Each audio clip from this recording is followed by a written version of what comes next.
Hello again, everybody. This is Jay coming at you with another tarot deck review. I had already put out two videos. The first one is to say, hey, you need a tarot, so am I. Let's grow together. Um, the second video was a review of the True Heart Intuitive Tarot deck by Rachel True. And the this next tarot deck review is going to be about the Wild Unknown tarot deck. This deck, no pun intended, is wildly popular.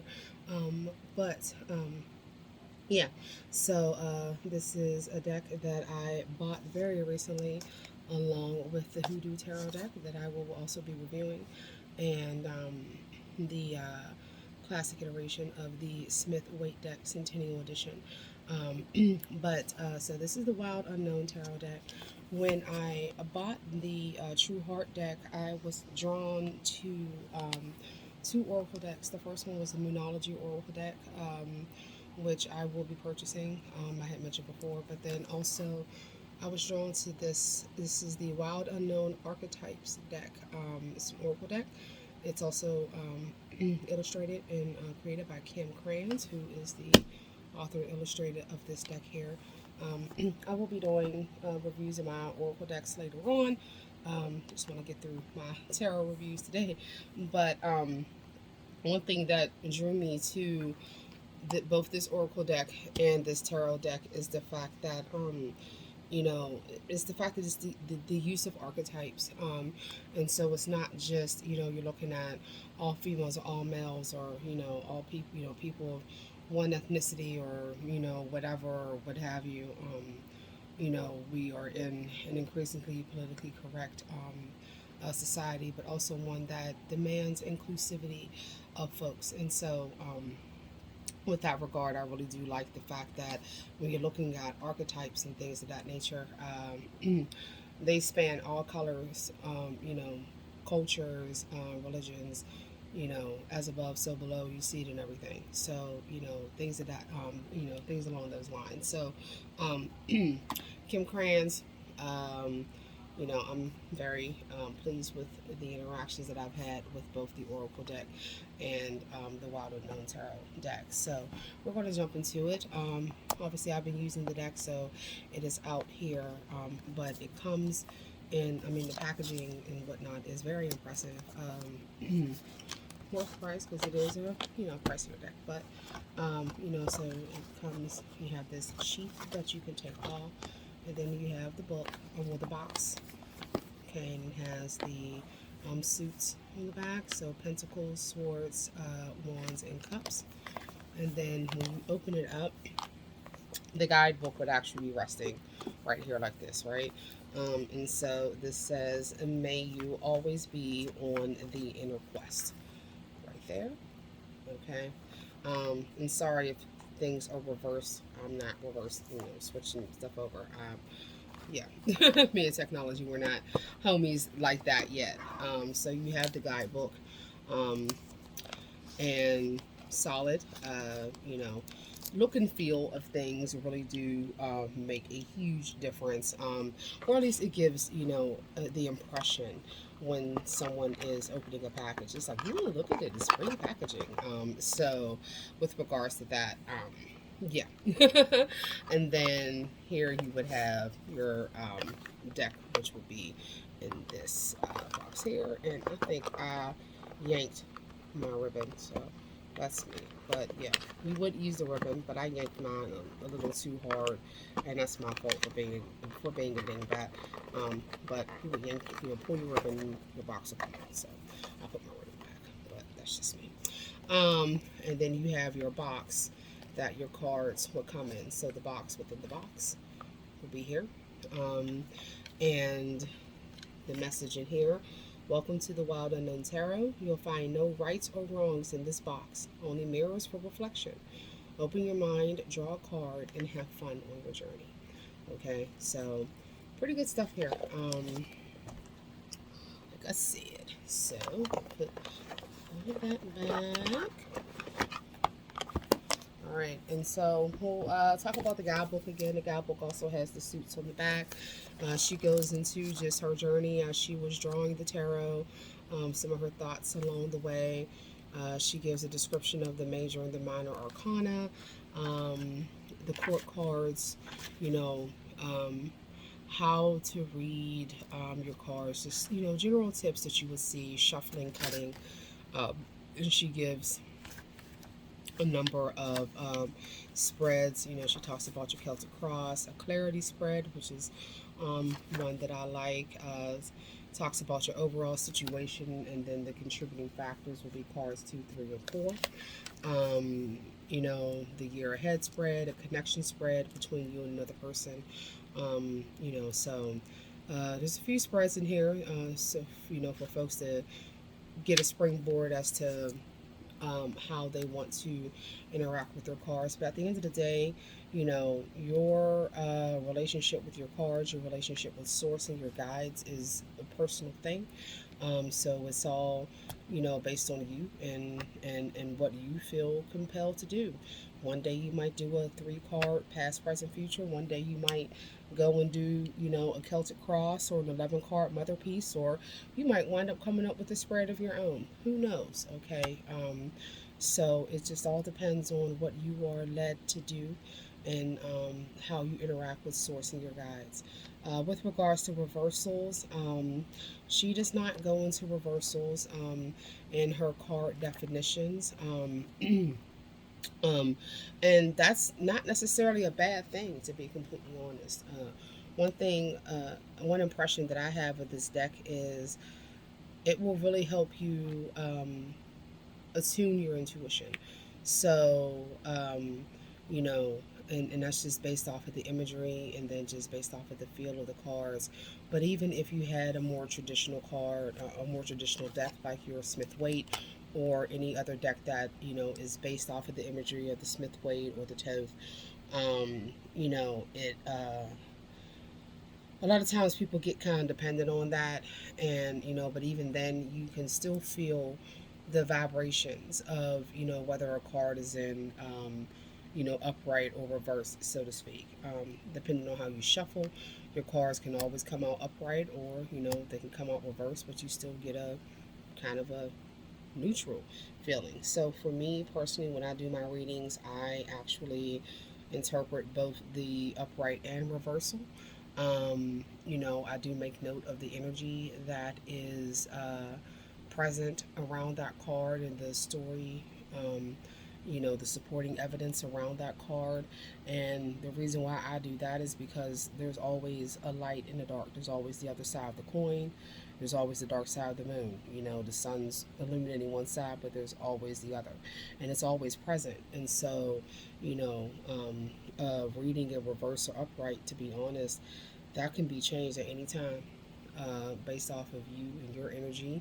And you can shift that energy at any time. So you can be in a negative space, and you can, shift your energy, and it turn into a positive, and vice versa. So I get it, and I understand that, and I appreciate it. But just be, I would say this: if you're new to tarot, just be mindful. If you want some more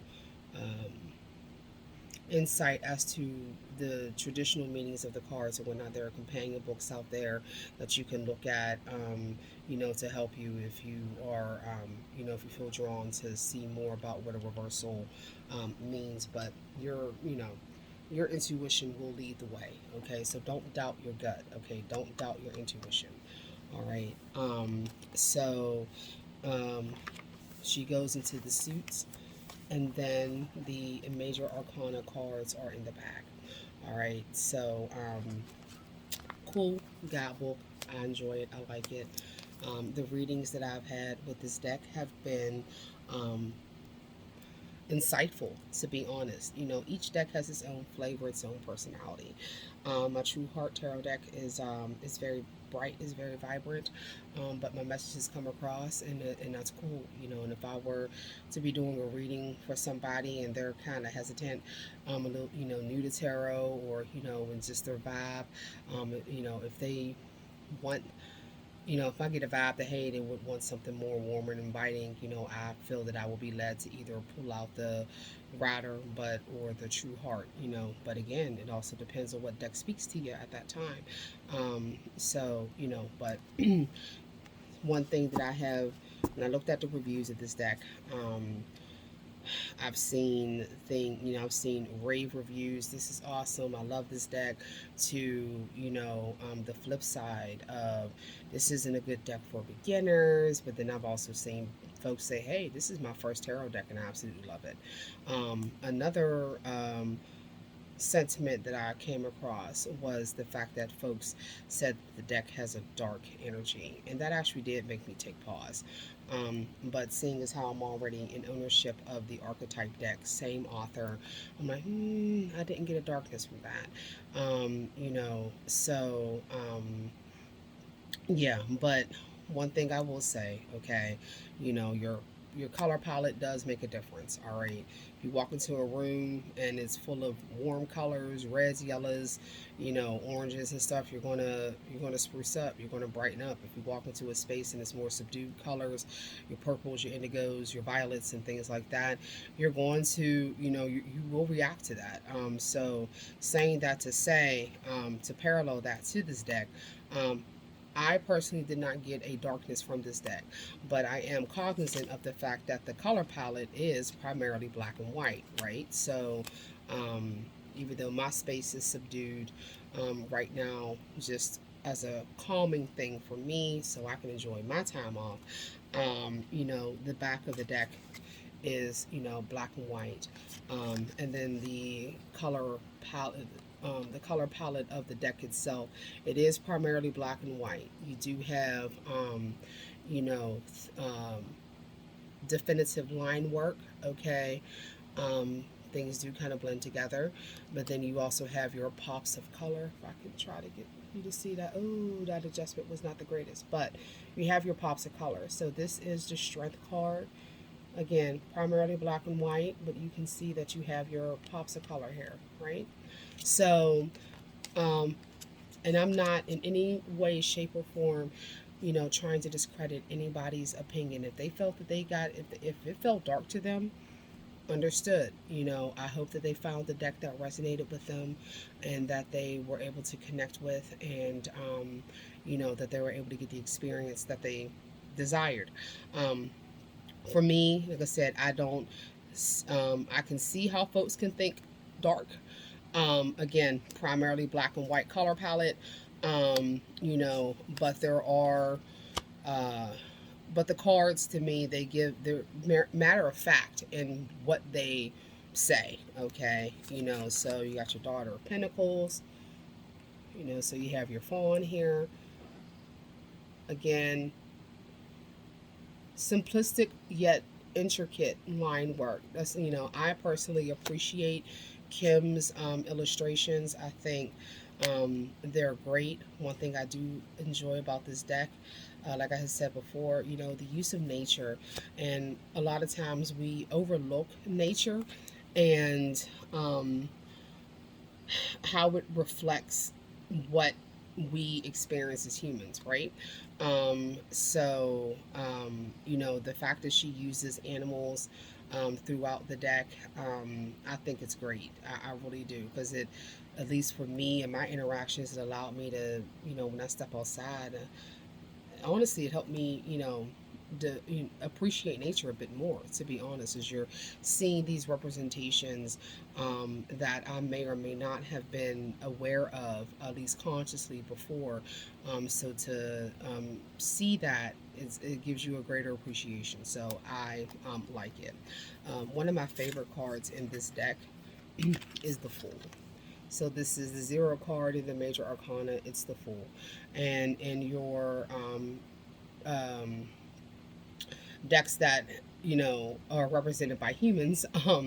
The Fool is, this person, they're jovial, they're walking with their rucksack over their shoulder, and they are about to take a step, what could appear to be blindly, off a cliff.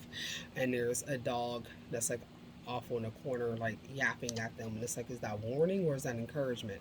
But in this deck, the Fool is represented by a baby bird, and the baby bird is about to take a step off of the branch.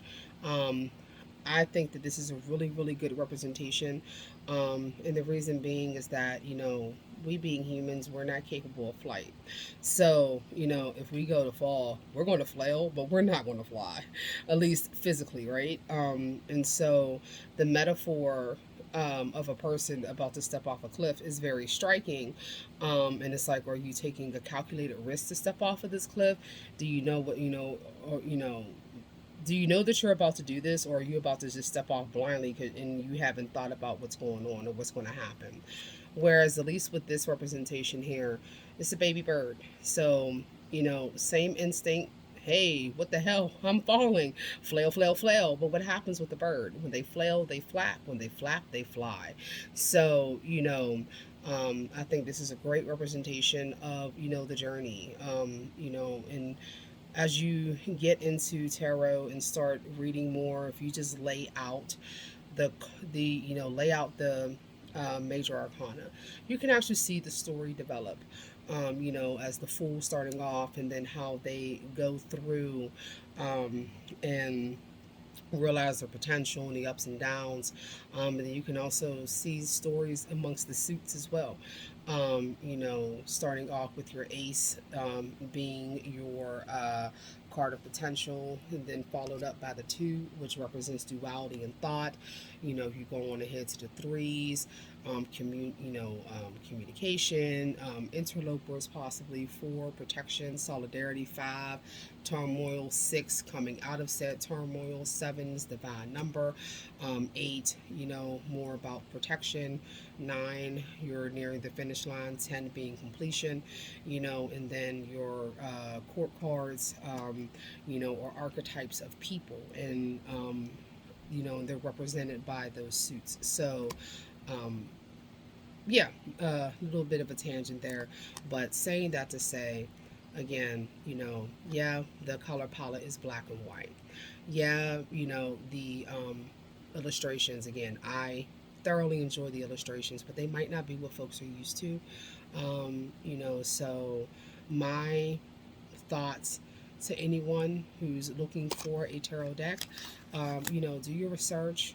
The best thing to do would be to interact with the decks in person, but not everybody has a local bookstore that's close. And let's just be honest, click and 2 days shipping from Amazon is way more convenient, right? So I get it. But as you're looking into things,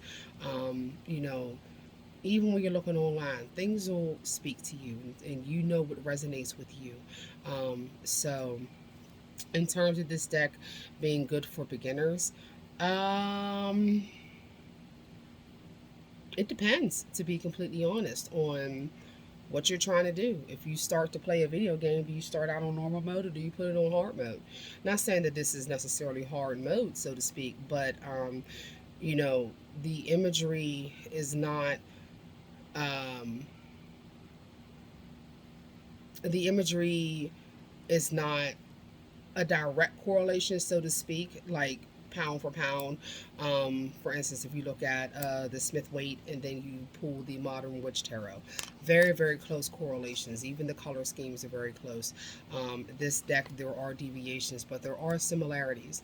And so, with the, and even though your correlations aren't entirely direct, you still get the messages that are needed. So take that as you will. I think that, like I said, it's a good deck. It's a great deck for developing your intuition. Like I said, I really like it. I enjoy it. Have gotten good readings from it. And so this is the end of my review for the Wild Unknown Tarot deck by Kim Kranz. And excuse me, had to burp there. I'm sorry, guys. So just You know, with anything that you do, always be mindful to walk in love, light, life, and peace, and do something for yourself today that makes you feel better than you did yesterday. Take care, guys.